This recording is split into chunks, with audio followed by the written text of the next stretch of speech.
Continuamos con nuestra sesión de clase.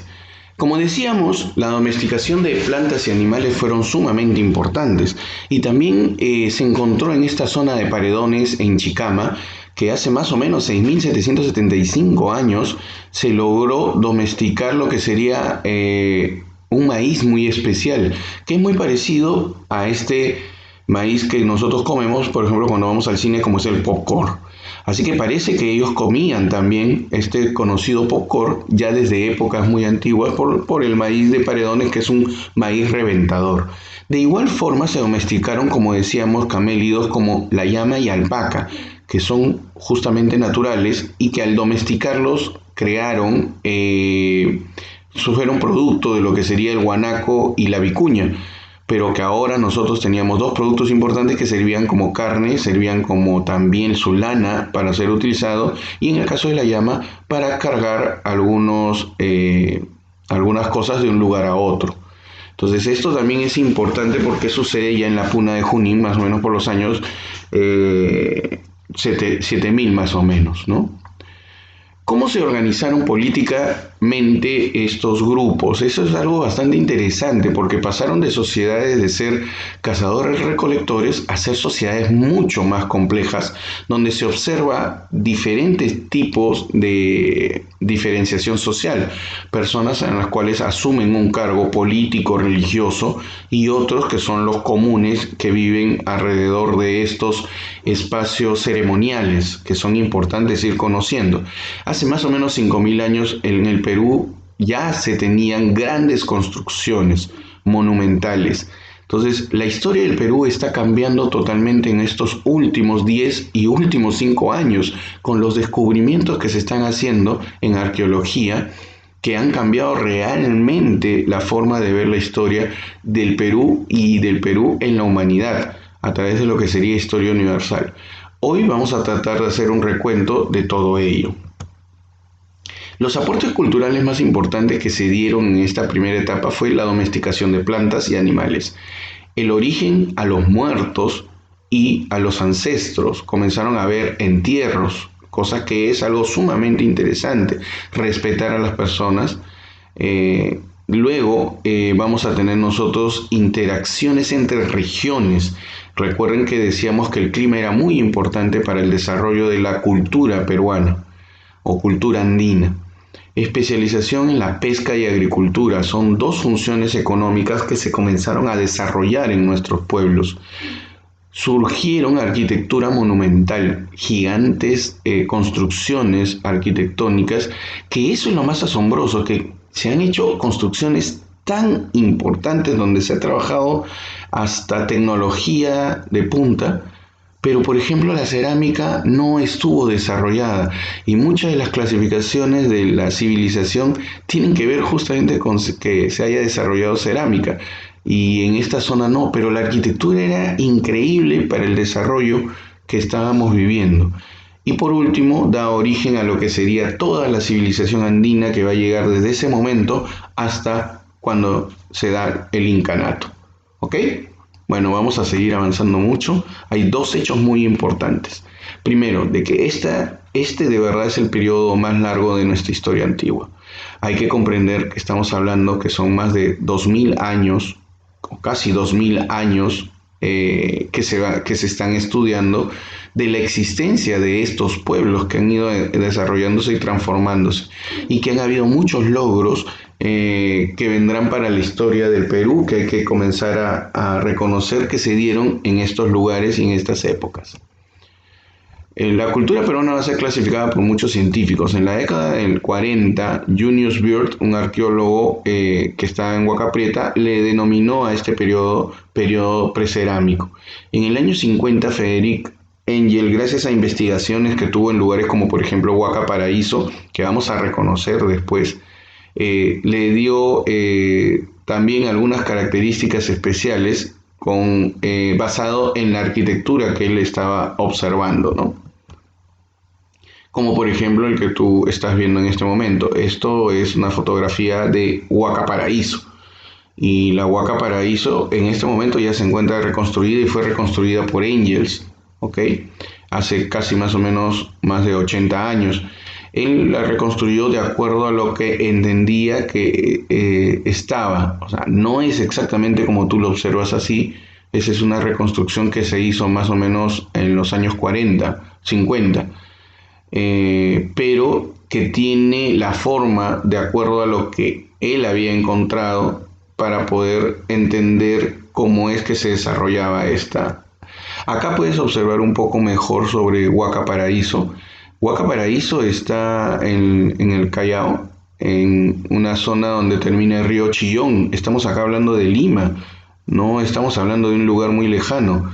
Y esta fotografía, yo tuve la suerte de estar ahí y desde un cerro, lo más alto, tomé yo esta fotografía que ustedes pueden observar. En Paraíso tienes este espacio monumental sumamente grande y tienes otros espacios más pequeños y justamente colindan con una zona de cultivo muy grande. Está rodeado por cerros que le daban una protección natural y que no permitía de que haya algún tipo de inundación. Si se han dado cuenta, está en una ladera un poco más elevado para que cualquier tipo de daño por fenómeno del niño, lo que sea, no le afecte en nada a esta construcción que se encuentra acá, sumamente bien ubicada. Más o menos pueden ver el tamaño, acá son unas personas y esta es la construcción que tenemos aquí y otras construcciones más, ¿no?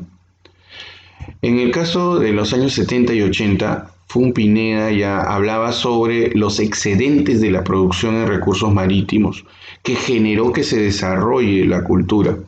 Moseley tenía investigaciones sobre también el aspecto marítimo y su relación con la civilización andina, los cuales dieron como consecuencia un debate muy importante sobre cuál fue lo más valioso dentro de la cultura peruana, si era toda la producción agrícola o la producción pesquera. Y la verdad es que hay que decir a estas alturas que es una fusión de ambos. En la década de 1990, Ruth Shady comienza a investigar espacios territoriales que ella había observado, que eran los de Caral, y ella sostenía que ellos se encontraban dentro de lo que sería un arcaico cerámico tardío. Posteriormente ella nos va a dar una clasificación ya en los años 2011, después de haber hecho un análisis de las chicras con carbono 14, la antigüedad que tenía Caral, de casi 5.000 años antes de nuestra era de este momento. Entonces tenía más de 3.000 años y por eso es que le denominaba una civilización tan antigua como la de Egipto.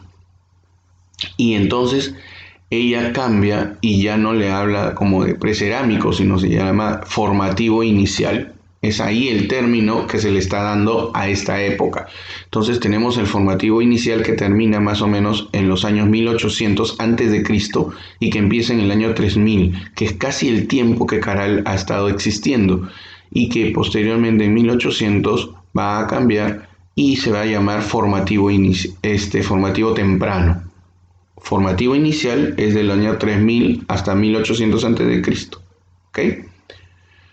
Muy bien, entonces ya hablamos sobre las 4 tradiciones arquitectónicas que existen dentro del precerámico tardío, porque la única forma de entender estos espacios es a través de las características que tienen sus construcciones arquitectónicas. Es por eso que se hace esta división de costa norcentral, norte chico, costa norte, Sierra Norcentral y región nororiental, como vemos nosotros en este mapa distribuido. Nos damos cuenta que para ese momento dentro de la zona sur, por lo menos hasta ahora, no hay un avance como para redescubrir espacios culturales que hayan desarrollado en gran cantidad, ¿no? Aparte de lo que sería la zona de Paracas con los Cabeza Larga que ya habían desarrollado algún tipo de conocimientos de pesca, pero que no estaban en la magnitud monumental como la que tenían estos espacios de acá, de construcciones, donde ahí vivían las autoridades que ellos tenían. Y entre estas vamos a encontrar construcciones como la de Caral, como la de Bandurria, que son importantes en el norte, nuestro norte chico, en la zona de Lima. Por eso es que Lima termina siendo un foco cultural tan importante a conocer hoy en día. Aquí es donde se va a desarrollar un lugar muy especial. Como ustedes ven, acá hay una fotografía de la pirámide principal de Caral. Con honestidad, no es pirámide. Es una construcción arquitectónica, no es una pirámide, pero normalmente se le denomina de esta forma. Tiene en la parte delantera un atrio circular donde tienen espacios para sentarse en reuniones. Pareciera que fuera como una especie de cabildo para algún tipo de ceremonias, con unas escaleras que te llevaba a la zona más alta, donde también habían otros espacios para ceremonias. Si se dan cuenta, está al costado, toda esta zona desértica está cortada por el valle del río Supe, y en este valle había una gran cantidad de plantaciones, donde al costado del río tienes plantas que no permiten que la inundación a este espacio territorial, y tienes otras plantas que hacen una división de la zona árida. Un poco para ver mucho más ampliado esto. Aquí está la pirámide principal, tienes otras pirámides alrededor, ¿ok? Y en la parte media de este espacio territorial vas a encontrar una construcción, por ejemplo, que te va a dar lo que sería el Intihuatana que se encontró acá. Esta es una foto más antigua, ¿no? De las primeras excavaciones que se estuvieron dando. Acá hay otra pirámide, entonces son pirámides que están alrededor concéntricas de algo. Y esto es lo que le vamos a llamar en esta zona de la ciudad sagrada de Caral. Aquí es donde ya te decía que se encontró justamente al medio este monolito para ver las horas del día, y que están apuntando justamente a la zona de las pirámides, alrededor, al medio de ellas. Entonces hay una zona importante que habla de la adoración al dios principal que ellos tenían, que era el dios Sol. ¿Ok? Bueno, esto es más o menos la división. Acá está la pirámide que estábamos hablando. Acá está el valle del río Supe. Acá tenemos otra pirámide, otra mayor, otras construcciones alrededor. Parece que son de zonas de vivienda. Y acá hay otra pirámide más. Luego teníamos el Caral Bajo, donde encontramos el anfiteatro, donde se reunían para hacer adoración a a los diferentes pueblos. Como ustedes observan, entonces tenemos el Caral Alto en esta magnitud, y aquí donde les decía que está el anfiteatro, era donde llegaban a traer diferentes ofrendas para ser quemadas, en este caso en el altar mayor que estaba en este lugar, y acá había un espacio como para 500 personas alrededor, y a través del fuego este llegaba a los dioses en lo más alto. Esta zona de Caral Bajo era donde vivían todos los pobladores, y que eran sirvientes a las personas que se encontraban viviendo en estas construcciones importantes que se observan aquí. ¿Ok? La secuencia de ocupación de Caral, bueno, vamos a decir que más o menos 3000 años hay un periodo donde familias vivían en todos estos pueblos, y luego van avanzando y van ampliando todos sus conocimientos hasta llegar a 1800, donde ellos se van a retirar de esta zona y simplemente van a desaparecer. Las construcciones en su gran mayoría se van a dar a partir del año 3000, donde comienza a haber un primer plano o un primer piso. En el año 2600, 2300 es cuando llegan a tener el máximo tamaño de las construcciones, a un segundo, tercero, cuarto y hasta un quinto nivel de construcción. ¿Sí? Que esto es importante reconocer en Caral. Más o menos la distribución de dónde estaban. Este es el río Supe, como ustedes pueden observar, y las poblaciones que están distribuidas están hacia alrededor. Áspero, que es la zona pesquera, tienes también Bichama en esta parte del sur, pero en todo alrededor del río Supe hubieron gran cantidad de pueblos. En la parte del medio se encontraba Caral, pero alrededor suyo estuvieron varios pueblos que vivían justamente de esta organización. Entonces, acá no había ningún tipo de guerra, ningún tipo de conflicto, todos vivían en paz y armonía. ¿Okay? Que eso es importante reconocerlo. Su organización socioeconómica, bueno, estaba basada en la que sería la producción de diferentes tipos de productos agrícolas que se intercambiaban en la plaza principal que ellos tenían. Habían intercambio de bienes, y también cada cierto tiempo se hacían renovaciones de las construcciones para mejorarlas, y también habían ritos y ceremonias que se hacían a través de música, por ejemplo, ¿no?